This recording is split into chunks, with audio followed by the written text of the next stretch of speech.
Namo Sang Adi Budaya Namo Budaya. Perkenalkan, nama saya Satika. Saya merupakan salah satu adik asuh Mediko yang berasal dari Kisaran, Sumatera Utara.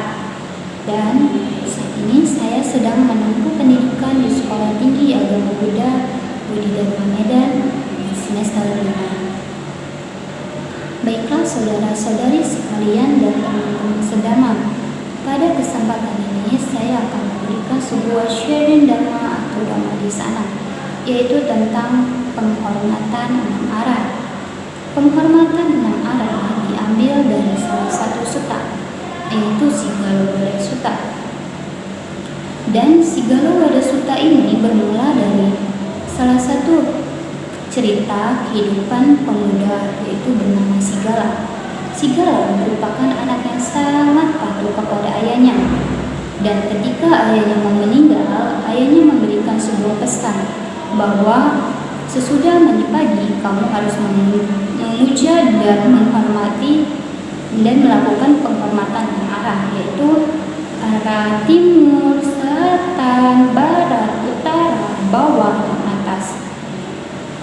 Dan Sigala sendiri tidak mengerti dan mengetahui apa makna dari pesan ayahnya tersebut, karena Sigala hanya mematuhi dan menghormati pesan terakhir dari ayahnya, sehingga setiap pagi ia melakukan apa yang disampaikan ayahnya.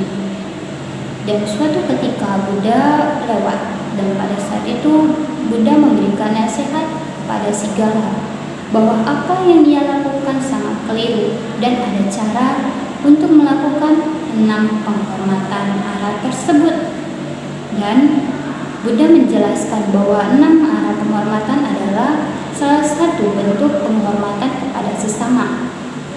Pertama, yaitu arah timur, penghormatan ayah dan ibu, di mana kita sebagai anak harus menghormati ayah dan ibu, seperti kita harus membantu ayah dan ibu. Sebagai seorang anak, kita harus membahagiakan kedua orang tua kita, dimana ketika kita seorang pelajar, kita harus memberikan nilai yang bagus dan baik kepada ayah dan ibu kita.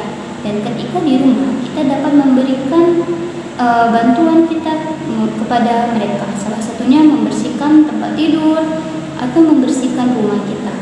Dan untuk ayah dan ibu kita juga memberikan penghormatan kepada anak-anaknya, yaitu dengan memberikan nafkah dan memberikan masukan-masukan positif dan membantu anak-anaknya dalam belajar. Yang kedua adalah bentuk penghormatan arah selatan, yaitu guru dan murid, di mana murid yang baik harus memperhatikan dan menyimak apa yang telah disampaikan oleh guru. Dan kita harus mematuhi peraturan di sekolah, karena guru adalah orang tua kita yang kedua. Dan guru adalah orang yang baik, karena di mana materinya kita dapat menguasai semua wawasan yang ada di sekolah, dari hal yang tidak mengerti menjadi mengerti. Kemudian guru yang baik harus membantu murid ketika mereka tidak tahu, dan kita harus membimbing mereka apakah mereka bisa mencapai materi yang telah diberikan atau tidak. Yang ketiga adalah penghormatan arah barat, yaitu melambangkan pasangan hidup, di mana suami yang baik harus mampu memberikan nafkah kepada istrinya, mampu bertanggung jawab terhadap keluarganya, dan dapat bersikap setia terhadap pasangannya, di mana sehidup semati. Kemudian istri yang baik dapat melakukan tugasnya sebagai ibu rumah tangga dan mampu menjalankan tugasnya sebagai seorang istri. Kemudian ia dapat setia kepada pasangannya. Bentuk penghormatan yang keempat adalah penghormatan arah utara, yaitu penghormatan dilambangkan sebagai teman atau kawan. Nah, teman yang baik harus menuntun temannya ke jalan yang benar jika ia benar-benar salah. Dan jikalau ia susah, kita bisa membantunya. Dan jika dia sedang sedih, kita dapat menghiburnya. Dan jika dia berduka, kita dapat mendengarkan keluh kesah mereka dan kita dapat menghiburnya juga. Dan ketika mereka di saat terpuruk, kita tidak boleh mengejeknya dan kita tidak boleh bertengkar dengannya. Yang kelima adalah arah bawah, di mana arah bawah melambangkan sebagai pekerja. Majikan yang baik harus menata pekerjaan sesuai dengan kemampuan yang ia miliki. Yang kedua, ia mampu memberikan upah dan makanan sesuai dengan interview yang ia janjikan. Ketiga, dapat memberikan pelayanan jika ia sakit. Kemudian yang keempat, berbagi layanan khusus. Misalnya ketika para pekerjanya sedang terkena musibah, ia mampu menolongnya dan tidak dapat mengungkitnya kembali. Dan kemudian para pekerja yang baik, kita harus bangun lebih dari awal. Kemudian kita bekerja sesuai dengan pekerjaan yang telah ditetapkan. Kemudian kita dapat menjaga nama baik majikan kita.